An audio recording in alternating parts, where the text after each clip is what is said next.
রিজিক সমৃদ্ধ হোক, আমরা সবাই তার জন্য চেষ্টাও করব, দোয়াও করব।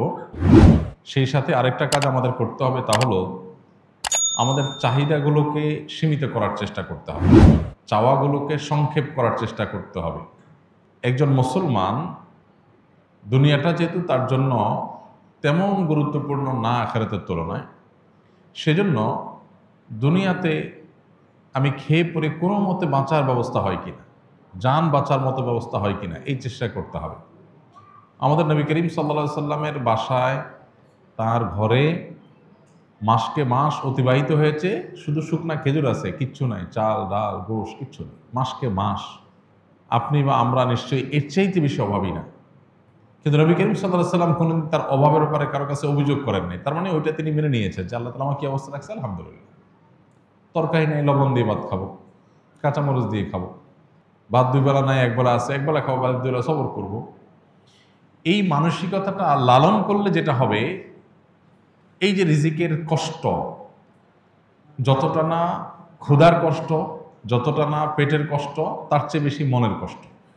যেমন নাই, মানসিকভাবে আমি ডিপ্রেসড হয়ে যাচ্ছি, অনেকের আছে, আমার নাই, পেরেশান হচ্ছি, দুশ্চিন্তাগ্রস্ত হচ্ছি। এই জন্য এগুলো উচিত না। এগুলো যথাসম্ভব দূর করার চেষ্টা করা দরকার। অর্থাৎ আমি আমার নিজেকে চেষ্টা করব আমার চাহিদাকে সংক্ষেপ করার এবং যে অবস্থা আছে এই অবস্থা শুকর আদায় করার।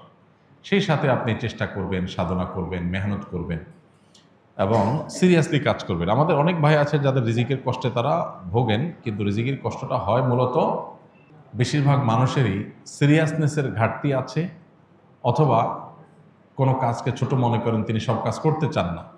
মন মানসিকতা যদি এভাবে করেন যে আমি যে কোনো হালাল উপার্জনের মাধ্যম পাই সেটা আমি করবো ইনশাআল্লাহ, এক জায়গায় একটা কাজ করছি, সব বেটে বলে হচ্ছে না, সব মন মতে হচ্ছে না, এটাই দুনিয়া, এটা জান্নাত না, এখানে সব মন মতে হবে না। আপনি মনে করছেন অন্য অনেকে কাজ করছে, তারা কত শান্তিতে আছে। আপনি যাদেরকে শান্তিতে আছে মনে করছেন, হয়তোবা তারা অনেকে অনেক অশান্তিতে আছে, আপনি জানেন না। একজন খুব চকচকা অফিসে, খুব টিপটপ গাড়িতে চলাফেরা করে, যায় দেখেন ওখানে তার এমন এমন কষ্টের মধ্যে সে আছে যে আপনি চিন্তাও করতে পারবেন। সবসময় মানুষ অন্যটাকে অনেক বেশি ভালো মনে করে, নিজেরটাকে অনেক কষ্টের মনে করে।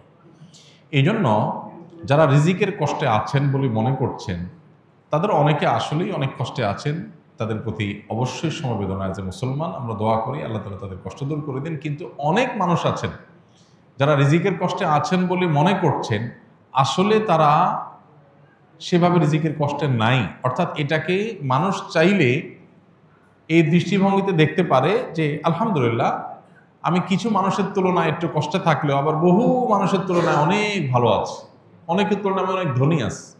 যেমন মিডল ইস্টের লোকজন, তারা বেশিরভাগ মানুষই বোতলের পানি খায় অভ্যাস, ছোটো ছোটো বোতলের পানি খায়। বাসা বাড়িতেও তারা, অফিস আদালতে তো প্রায় অলমোস্ট সবাই বোতলের পানি খায়। তাদের অনেক টাকা পয়সা, তারা আমাদের চাইতে অনেক বেশি ধনী দেশ, ধনী সমাজ, সেই হিসাবে তারা বোতলের পানি খায়, এটা তাদের জন্য একটা নর্মাল ব্যাপার।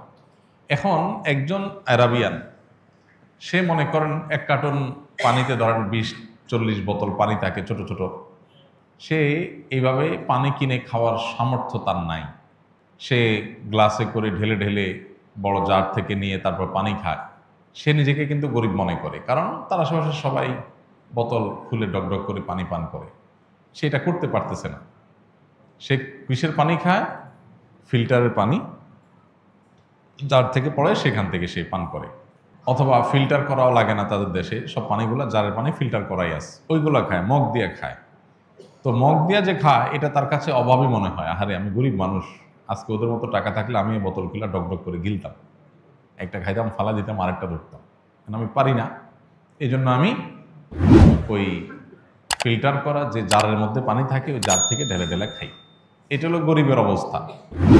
আমাদের দেশে সেই গরিবের যদি আপনি তুলনা করেন যে পানি ফিল্টার করা লাগে না, সব ফিল্টার করা আছে, শুধুমাত্র ডাইলা খাওয়া।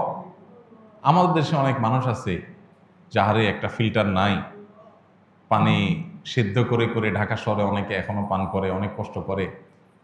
আমার যদি ফিল্টারের ব্যবস্থা থাকতো, অথবা ফিল্টার করা ছাড়া এরকম ডাইরেক্ট ফিল্টার করা পানি পাওয়া যাইতো, ডাইরেক্ট খাওয়া যাইতো, তাহলে আমি ধনী হতে পারতাম। তাহলে এর কাছে ধনীর সংখ্যা কিন্তু বোতল খাওয়া না, এর কাছে ধনীর সংখ্যা হলো ফিল্টারের পানি পাওয়া। তাই না? আবার আমরা যেরকম সুন্দর পানি পাই, আফ্রিকার অনেক দেশের অনেক অঞ্চলে মানুষ আছে, তারা যদি জিজ্ঞাসা করেন যে তুমি কেমন আছো ভাই, তো বলবে যে হায় হায়, একটু স্বচ্ছ পরিষ্কার পানি নাই, এই ময়লা সয়লা যা যখন পাই তাই খাইতে হয়, একটু পরিষ্কার পানি পাইতাম, ফিল্টার না হোক একটু পরিষ্কার পানি পাইতাম। তার কাছে ওইটা হলো ধনী হওয়া। তাহলে পৃথিবীতে সবাই ধনী সবাই গরিব, সবাই ধনী সবাই গরিব, এটা তুলনামূলক ব্যাপার। আমি যখন আমার চাইতে উপরের দিকে তাকাবো তখন মনে হবে আমি গরিব, আবার যখন আমি আমার নিচের দিকে তাকাবো তখন মনে হবে আমি ধনী।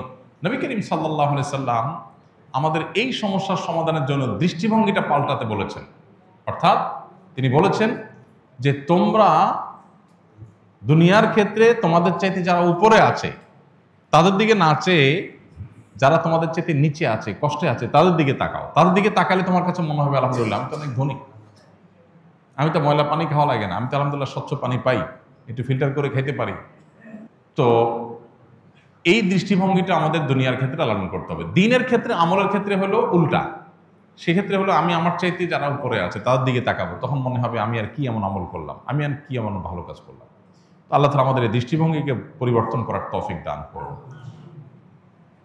আমরা যারা কষ্টে আছি, অভাবে আছি, তারা মনে কষ্ট নেব না, তারা ভুল বুঝবো না যে হুজুর আমরা কষ্টের কথা বললে আপনি ওয়াজ শুনাই দেন কেন, পারলে একটু আসনা ফাউন্ডেশন থেকে টাকা এনে দিয়ে দিবেন, টাকা না দিয়ে আপনি ওয়াজ শুনাই দেন কেন।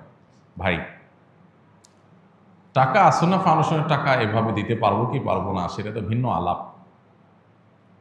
কিন্তু টাকার চাইতে বড় সলিউশন হলো এই মানসিকতার পরিবর্তন। এটা হলো আসল ট্রিটমেন্ট, স্থায়ী ট্রিটমেন্ট। টাকা আজকে দিলাম আপনাকে আমি বা অন্য কেউ দিল, আপনার সমাধান হলো, সমাধান আবার সমস্যা আসবে, আবার সমস্যা হবে।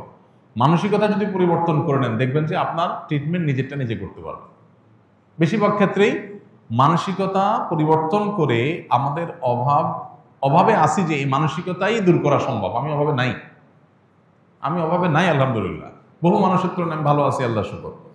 তাহলে আপনার মানসিকভাবে যে কষ্টটা এটাই দূর হয়ে যাবে। বাকি কষ্ট যেটা আছে সেটা দূরের জন্য সিরিয়াসনেস, আল্লাহর কাছে দোয়া, সঠিকভাবে চেষ্টা করা, বুঝে শুনে পা ফেলা, বুদ্ধিমান অভিজ্ঞতার সাথে পরামর্শ করে করে ইনিশিয়েটিভগুলো নেওয়া, ইনশাআল্লাহ এগুলোর মাধ্যমে বেশিরভাগ দারিদ্র্যের মোকাবেলা করা সম্ভব ইনশাআল্লাহ। আমরা দোয়া করি আমাদের এই ভাইয়ের জন্য, ভাই ওসমান গনির জন্য, আল্লাহ তাআলা তাকে হালাল রিজিকের, বরকতময় রিজিকের ব্যবস্থা করে দিন।